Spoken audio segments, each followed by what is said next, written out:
Ар бир адамдын жеке турмушу башкалар үчүн кучагында эмнелер катылып жатканы табышмак болгон чытырман токой. Айрыкча өмүрүн билим берүү тармагына, жаш муундарга таалим тарбия берүү багытына арнаган инсандын жеке турмушу кызыктуу узун жомок. Бүгүнкү биздин каарман Кыргыз-Өзбек университетинин окутуучусу, экономика илимдеринин кандидаты, экономика жана бухгалтердик эсеп кафедрасынын башчысы, инновация жана экономика илим изилдөө борборунун жетекчиси Шайдилла Шакиев.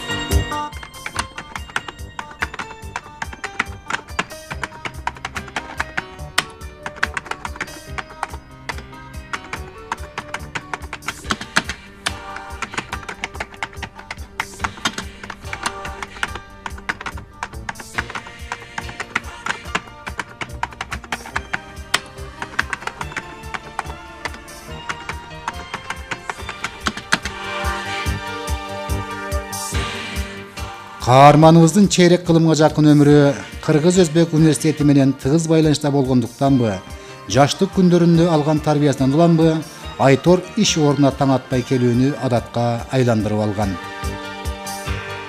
Бизди окутуп жатканда агайларыбыз, эжекелерибиз иш саат 8-ден башталат.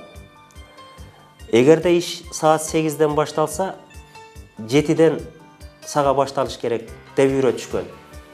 Анан мындай насааттарды биз ата-энебизден да укканбыз. Ошентип менин жашоомдо кайсыл мезгил болбосун, кандай кырдаал болбосун, иш саат 7-де башталат. Ушул университетке мен саат 7-де келем, 1 саат айлана чөйрөнү карайм, университетти карайм, мен ушул жерде иштейм деп карап коем. Шайдилла Шакиев Кыргыз-Өзбек университети негизилген күндөн тартып, бүгүнкү күнгө чейин ар кандай кызматтарды аркалап келди. Ошонун улам окуу жай багындырган бийиктиктерди өзүнүн окутуучулук ишмердиги менен тыгыз байланышта караганга үйрөнгөн. Окууну бүтүп келгенден кийин райондогу каржы багытында райфин отделде иштеп калдым. Мамлекеттик киришелер боюнча инспектор болуп. Ошентип иштеп жүрүп, ар кандай шарттарга байланыштуу шаарга келип калдык. Шаарда организацияларда, фирмаларда башкы бухгалтер болуп иштедим. Күндөрдүн биринде өзүңүздөр билесиздер, советтик доордагы өзүнүн жашоосун жашап бүттү. Биз ойлобогондой нерселер болуп кетти. Ишканалар, чарбалар бардыгы жок болуп, элдин көпчүлүк, дээрлик көп бөлүгү адистер иштеринен бошошту. Анан билим системасы баары бир өзүнүн жашоосун алга жылдыра берет. Анан ошол мезгилде мен бухгалтер болуп иштечүмүн. Билим системасына келип жаштарды окутуп бербейсиңби, ушул бухгалтерларды даярдап бербейсиз деген сунуш болуп калгандыктан университетке келип калдык. Ошондон бери ушул билим жаатында, илим жаатында эмгектенип, жаш кадрларды, келечек кадрларды даярдоо үстүндө иштеп жатабыз. Акыркы 5 жылдыкта, анын ичинде акыркы 3-4 жылдын ичинде, акыркы 2-3 жылдын ичинде университеттин потенциалы, кубаты, күчү илим деңгээлинде, билим деңгээлинде бир кыйла өстү деп эсептейм. Анткени өзүбүздүн экономика жана бухгалтердик эсеп кафедрасын алып караганда, ушул 3 жылдын ичинде илимдин 4 кандидаты, 1 илимдин доктору даярдалды. Ал деген жөндөн жерден болбойт. Ошол кафедрадагы, факультеттеги жана ректораттагы окутуучуларга, жөнөкөй окутуучуларга, илим багытындагы илимди жактайм дегендерге, илим артынан түшкөндөргө шарттар түзүлгөндүгү деп эсептейм. Ошентип учурда биздин кафедранын 45%дан ашууну илимдин кандидаттары жана докторлору болуп саналат. Демек, университет университеттин жетекчилиги факультеттеги, кафедрадагы, университеттеги профессордук окутуучулар жамаатынын билим деңгээлин, анын сапатын көтөрүүдө материалдык, моралдык жардамдарды аябай келет. Ага мисал катары мына учурда өзүңүздөр көрүп турасыздар, окуу корпустарыбыз оңдолуп жатат. Болуп көрбөгөндөй жаңы технологиядагы компьютерлерди, интерактивдик доскаларды алып жатабыз. Студенттерибиз чет мамлекеттерге иш сапарына чыгып жатат. Билим багытында, илим багытында тынбаган интеграциялык жолдор пайда болду. Демек, биз өзүбүздүн күчүбүздү, өзүбүздүн билимибизди бир гана ушул Кыргыз-Өзбек университетинде көрсөтпөстөн, чет мамлекеттерге дагы даңазалап көрсөтүп келе жатабыз. Шайдулла Орунбекович 1996 жылы мен жаңыдан университетке келгенде биринчи курста бизге аудит сабагынан сабак берген. Агайдын ошондой эле окутуучу катарында жогорку деңгээлдеги кадр экендиги байкалган. Аудит сабагы өтө татаал окуу сабагы болсо дагы окутуучу катарында студенттерге терең маанини камтыган түшүнүк бере алган. Андан кийин кесиптеш катарында эмгектенип калдык. 2003 жылдан баштап декан катарында дагы, окутуучу катарында дагы иштеп эмгектендик. Бул учурларда агайдын мен өзгөчө адамдык сапатына жогорку деңгээлде баа бергим келет. Ичиндеги ойду терең айткан, тактыкты талап кылган, ой жүгүртүүсү жогорку деңгээлде.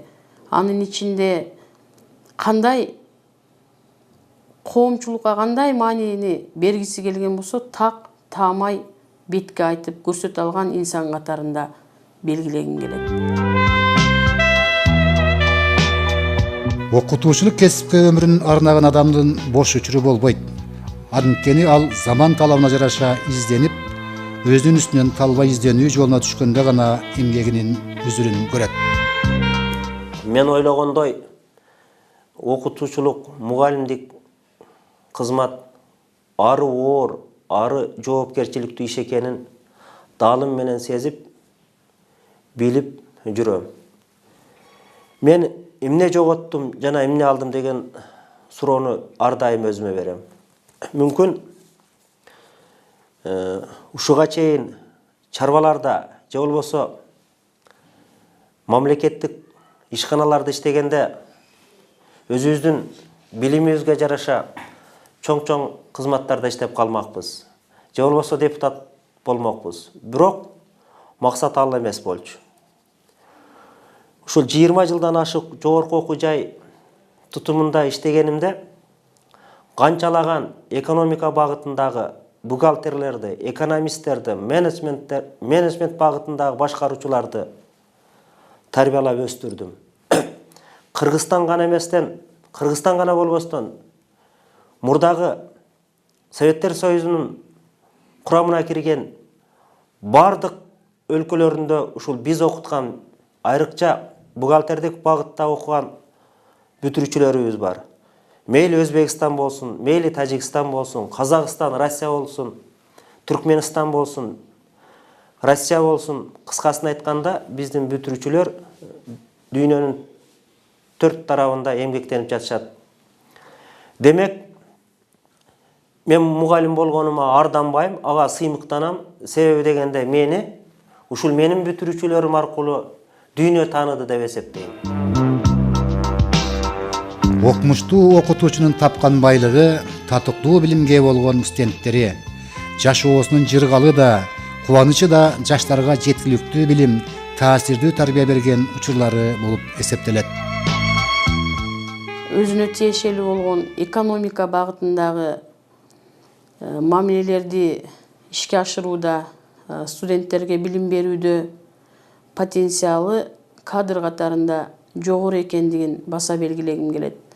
Анткени Шайдулла Орунбекович окутуп жаткан студенттер, андан билим алган инсандар азыркы күндө экономикалык багыттагы жалпы эле бул мамилелер боюнча жакшы, сапаттуу билим алгандыгын тастыктап, айтып келе жатышат.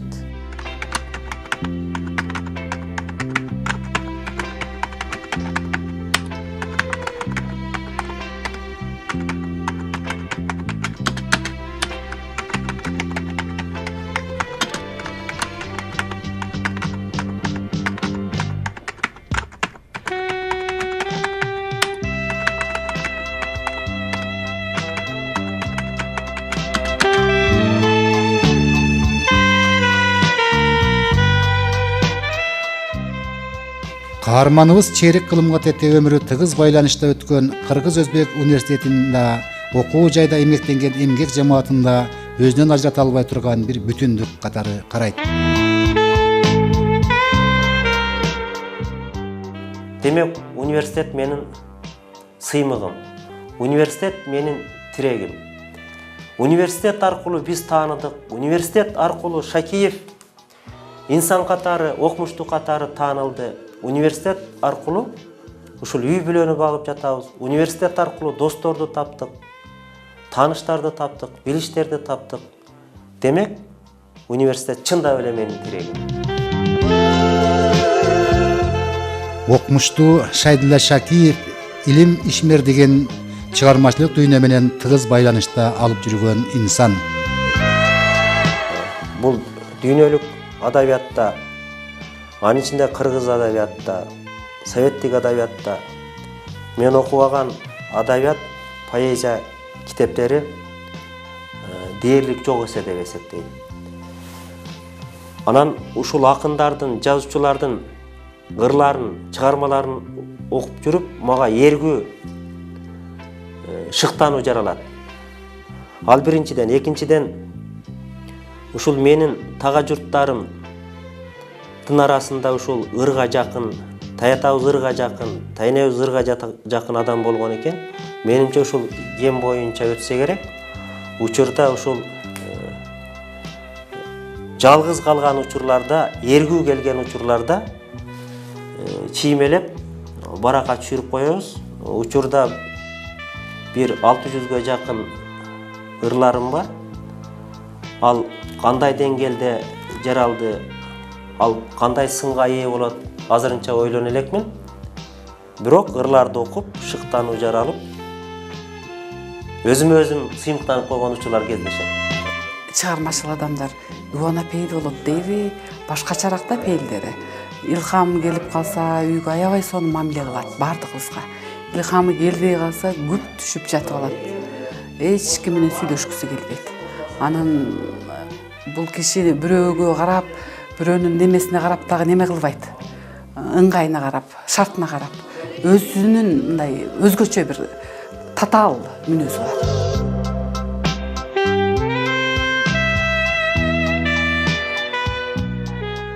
Жаным өчкөн, түтөп жүрөм көп болду, кыйла болгон унутканмын сол жолду. Табы кеткен өрттөй болгон жигит кез, таң алдымда көргөн түштөй жок болду. Бозаткана көрүнбөйт кой көп болду, эйри кайда карап коем оң солду. Эч кимди укпай мен менсиген кербезим, таң кытыман таркагандай жок болду. Камчы жокко көрүнбөйт кой көп болду, эске келип өңсөлөрүм топ болду. Кыйкырыгын ташты жарган кербезим, булут сымал акырындап жок болду.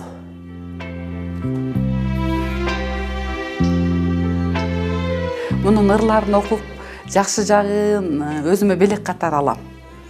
Анан жакпаган ырларын эми мен жактырбасам элдердин арасында жактыргандар чыгар деген ойдо кала берем.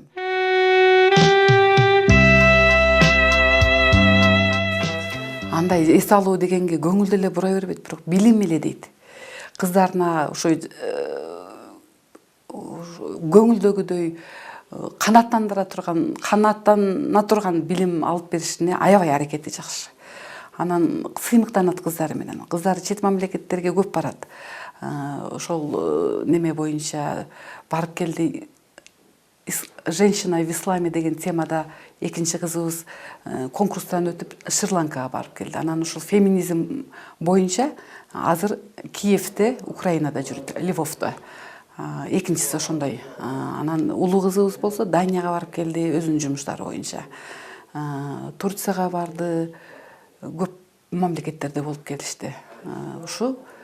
Ушундай кыздар менен ушинтип жүрсө, кыздардын немеси менен аябай сыймыктанат. Кесиби менен, жасаган иштери менен, көбүнчө ушу илимге, билимге көңүл бурган киши. Анан эс алуу дегенди билбейт. Баатырдуу балыстан жанына келсең бир киши дегендей эле биз күбө болгон бул көрүнүш башка кесип ээлерине байкалбаган бүгүнкү күндүн каарманы окумуштуу окутуучуларыбыздын кылымга тете бир күндүк түйшүгүнөн бир үзүмү экендигин айта кеткибиз келет.